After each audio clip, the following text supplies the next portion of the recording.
Strong, strong families, yeah. Good friends. Strong families. Hello and welcome to Good Friends, Strong Families, the podcast where every episode equips you with a new skill, surrounds you with support, and provides actionable steps you can immediately implement in your family life. I'm Anna, and I'm joined by my co-host, Angela. We are parents, friends, and family coaches, and in today's episode, we're going to delve into boundaries. What are they? How do we set them? How do we get our family on board? We're going to dissect the what, why, and how, so at the end of today's episode, you will be better equipped to raise resilient, connected families.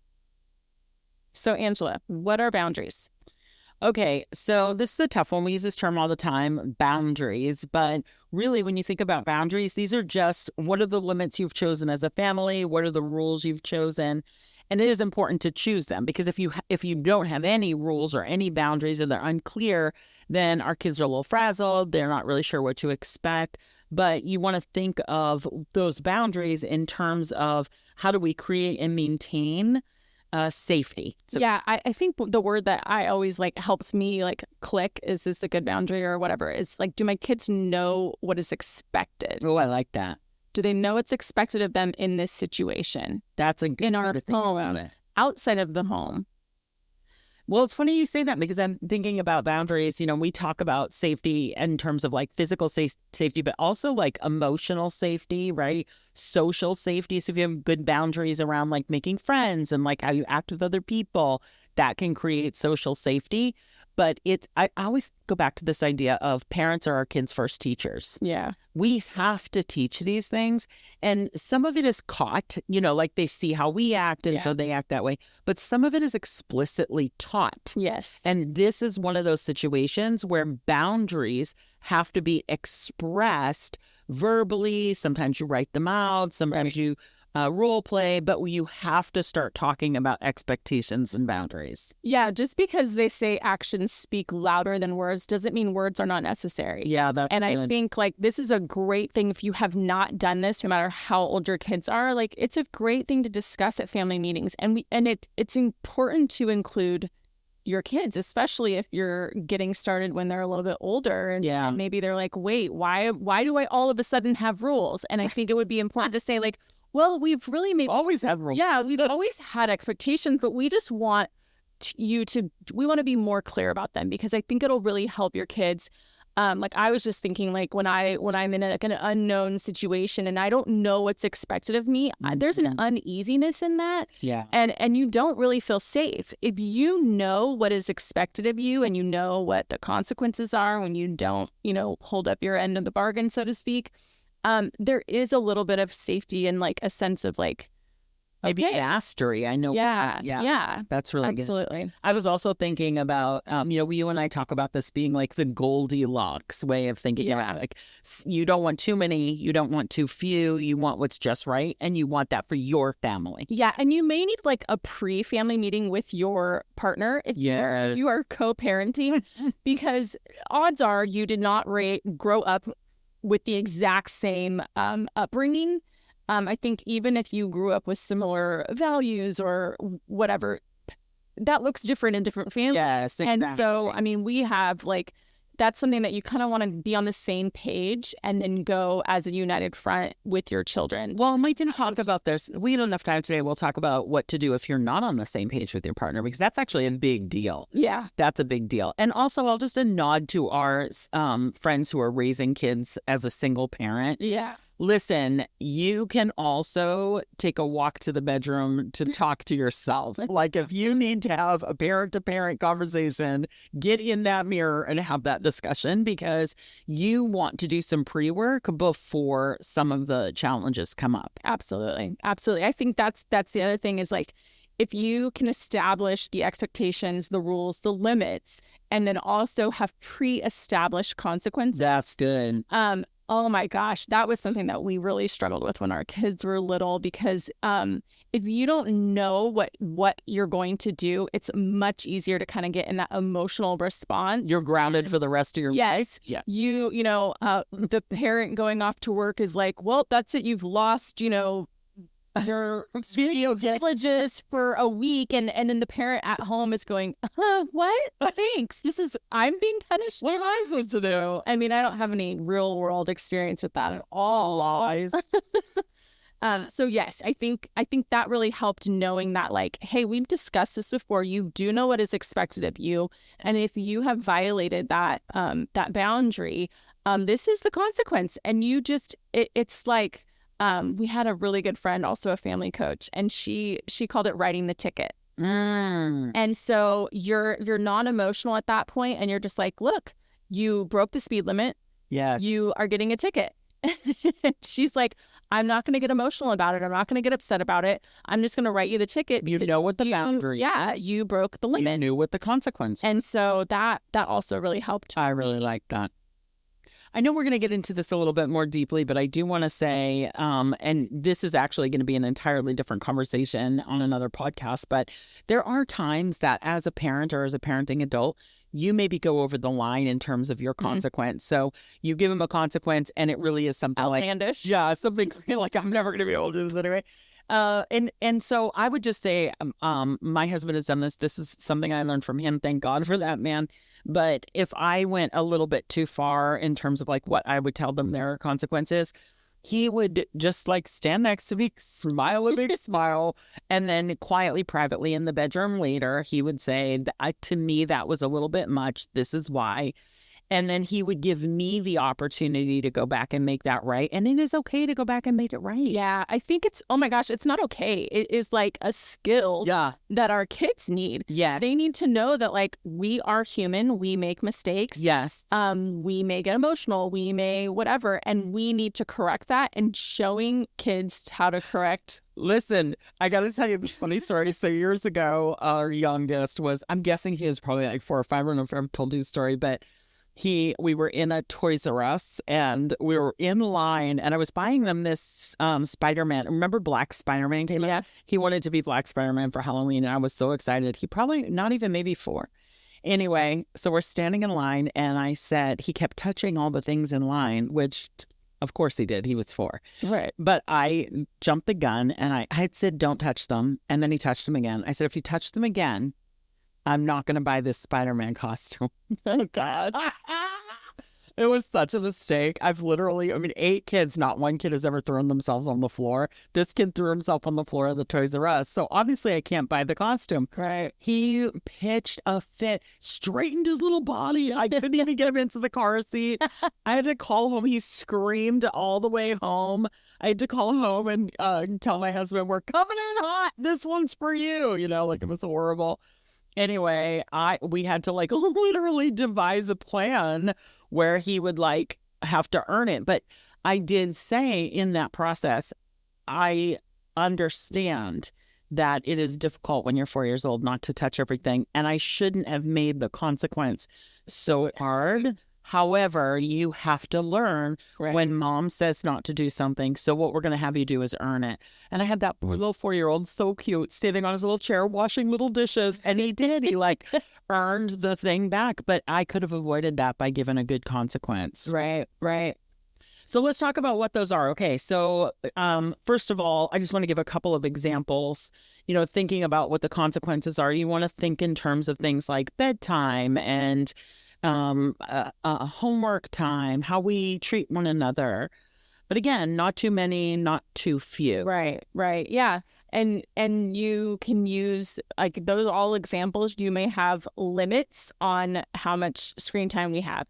But screen time could also be a consequence. Oh, yeah, that's right. And then, like, with homework, you may have your homework needs to be done by this time or before you're allowed to play a video game. Yeah, that's a good one. Yeah. So just those are some examples. And then I think I remember getting to this lesson, and it's like, okay, like, we're going to do family rules as a family coach. And I remember going, oh my gosh, like, do we have rules? I don't even know where to begin. Like, what do we, what? Well, let me tell you. And how do you not have 100? This is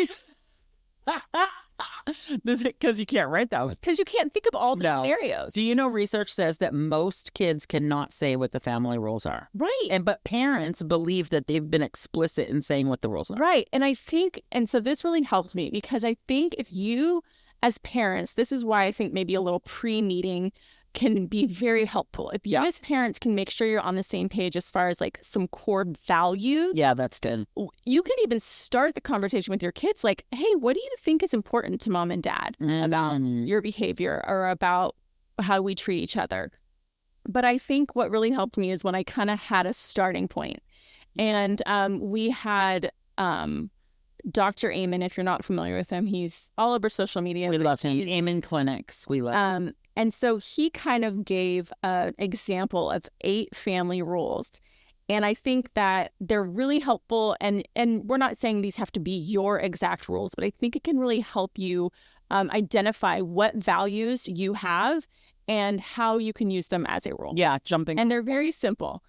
Because yes, I felt like I needed to cover every scenario, and that's just impossible. It's not gonna work. But if we say these align with our family values, and so number 1, we're going to be honest. Yes. And that means we as parents are going to be honest with you, and we expect you to be honest in return. Yes.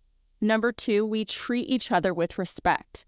And this is another example of like your kids should be seeing you treat each other and your kids with respect, and in the same way that you expect that respect to be, among your children and back to you. This one was hard for me when the kids were little because I definitely was somebody who was like an eye roller. Mm-hmm. Like I was like a backdoor eye roller, like, oh, like when I was younger. And I had to learn the lesson that you have to, first of all, it's not necessary.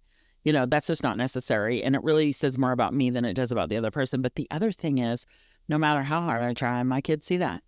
Yeah. And so if I don't want to raise them to be eye rollers, if I don't want them rolling their eyes at me, I shouldn't be, or whatever, fill in the blank here for your behavior.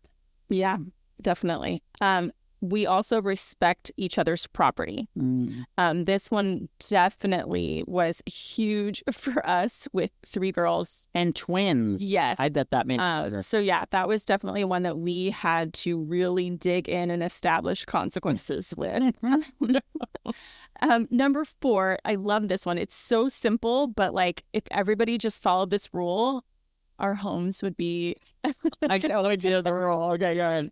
Put away things that you take out. In theory, that's a great one. I mean, it really is. Listen, I did, though, one of the ways that I heard when we were teaching parent classes, when we were doing family classes, one of the examples that I heard that I loved was when they talked as a family about how they could get the house clean every day. And they said, what if we just did like a 15-minute refresh where everybody, ring the bell, 15 minutes, everybody runs around the house and puts all their stuff away. We've done that. And that works for you. Yeah, that's great. Number 5, look for ways to be helpful and kind. And love that one. If everybody is putting things away they took out, if everyone is looking for ways to be helpful and kind, like the environment, the energy in your home, like I just feel like a calm just came over the room just saying that. And you can always ask them, what does it look like to you to be helpful and kind? Yes. I don't have to come up with every example. We're a family. We all work together. Exactly. That's good. Number 6, ask permission before you go. I love this one because I grew up and we'd be like, hey, Mom, where'd Dad go? I'd be like, Dad left? Oh my gosh. Wait, young in my marriage, my husband would literally just get in the truck and just drive away. Yes. And I had no idea he was even gone. This was before we had cell phones. And I'd go outside and the truck would be gone. And like an hour and a half later, he'd come back. I'd say, where were you? Yeah. Oh, I went to the whatever, fill in the blank here. I'm like, so this is one that we all like, I'm not walking out the door without telling you where I'm going. So you better walk out. You better ask before you go somewhere. This is for adults and kids. That's really awesome. Is. Okay, number 7, do what mom or dad says the first time. I like that. And then number 8, don't argue with your parents. And again, these are just guidelines. These are starting points. I want you guys to be having conversations in your family, finding some simple rules that really are more like all encompassing instead of like, I don't know. I can't even think of an example, but I that's where my mind went, was like, I need to think of every single example. If your brother doesn't put his toy away, then like, and it was just like, no, we just have these more guidelines. And some of the guidelines, they're not going to really be as applicable over time. Hey, right. Kids they'll just start to do that. Like you may have a situation that causes you to create a new rule, right? You're like, or hey, take some off. this coming, but now we know. Think about it with technology, kids' phones. Yeah. Like you may have some more explicit rules. Here, listen, we had a really good friend who said that, this was years ago, he said the one thing that the rule he made for himself as a dad is that he would never give a correction that was going to be severe or, harsh, that he did not sleep on. And so it is okay for you to say to your kids, what you did was wrong. Right. It broke our family rules, and I need to think about what the consequence will be, because you just can't have a consequence. And that gives you an opportunity to Google consequence for, some ideas, So I really like that. Absolutely. I do think that, you mentioned Goldilocks. I did. Know if we really kind of expanded on Goldilocks. No, and we should.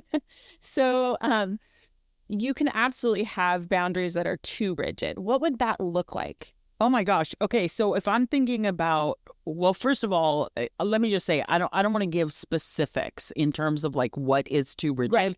Because every family, they'll decide what is, and to be honest, you probably are going to decide some too rigid things, and then you're going to back off of them. Yep. You know what I'm saying? Yep. But let me tell you what happens if we have some that are too rigid. Our kids have trouble opening up to us. Yeah. Because they see us as like, it's like the sheriff. You don't want that. You want to have a good open relationship. They begin to not feel flexible. They start to feel like they are inflexible, especially as it comes to other people's feedback. If there are things that they think are like, oh, that's against the rules, then they start to like cut people or situations out of their lives. I mean, there are real consequences. Right. We need to be a little bit more flexible. We want them not to feel lonely or resentful or misunderstood. So too rigid rules are not good. But you and I have talked about what makes them, if they're too easy, what happens. Right. So if you're too passive, you let things happen even if and when you feel sad, bothered, angry, you just would be avoiding maybe the confrontation. You put everyone else's needs in front of your own. And so you may see this in yourself, but you also may see it in your children. Right? Yes. Another big one is people pleasing. So if you are too passive in upholding boundaries, because you don't want to upset people. Yeah. And then you may begin to see that they really, really crave or need external validation. And if you're too passive with boundaries, you may just be unsure what is important to you. And so that's why I think it's really good to kind of have that family meeting, the pre-meeting, if you're co-parenting or you have somebody that you're parenting with, and then a family meeting to discuss like, hey, again, go back to those core values, talk about like what's important to our family. How do we want to feel? We want to feel safe in our home. We want to feel safe when we leave our home. We want to, feel safe around the people that we choose to be around. And so you really want to find that sweet spot. Yeah. And when you find that sweet spot, you are going to feel assertive, but not aggressive. And you will be able to directly ask for what you need. And you're not going to be feel guilty if you need to say no. You will also respect other people's limits and boundaries. That might be one of the most important things, especially in like the family setting. Like you are in this together, right? We want respect. Well, we also need to give respect. And when you can find those boundaries that like hit that sweet spot, you will have a strong sense of who you are. And I mean, think about that. If we can give that to our kids, that is such a gift. Well, then that leads us to our, what are we going to call this? Homework, or like what to do on the in-between. Action step. Action step. Whatever we want you guys to leave here, like knowing what your next step is. So we want you to set some time aside as soon as you can, get it into your schedule. First, to do a little personal check-in. Can you pinpoint where you may be lacking boundaries, or maybe where your boundaries are too strong, too inflexible? You can ask yourself, are your kids sensing that you feel overwhelmed because you don't know how to say no to things? So remember that you first are a model of boundaries to your children. So your boundaries do need to be prioritized. And then what do you want to do with your family? I don't know that question. Well, you want to have a family meeting. You want to make sure that if you have not, if you do not have clear boundaries, clear rules with your family, then like you want to do that as soon as possible. Yeah. Do that with them, right? It's not a one and done conversation. It's an ongoing conversation. It's figuring out, hey, what works for our family? Yeah. And then have a follow-up meeting, a couple weeks, a month later, and say like, how is this working? Do these boundaries feel too much, too little? Do you need more clarification? Yes. Do you know what is expected of you on a daily, weekly basis? And how are those consequences going? And these might change a little bit, like it's when it's summer versus school, right? Because you might have different responsibilities. Oh, that's really And so you may need to just do a little check-in. Yeah, I like that. That's good. Like you're not going to have homework rules in the summer. Right. I mean. Well, maybe. Well, you're a homeschooler. We don't know. All right. Well, okay, friends. So we talked today about how boundaries are a crucial pillar in our family's overall well-being, but also they're really a protective factor for our kids against risky situations. We also, Anna and I think about this a lot, that when we can set some of these things up, they're also protective so that our kids are less likely to engage in risky behaviors like drugs and alcohol in their later life. Kind of a big deal. But our big goal here is to model and nurture healthy boundaries so that our kids can be resilient, responsible, and thriving.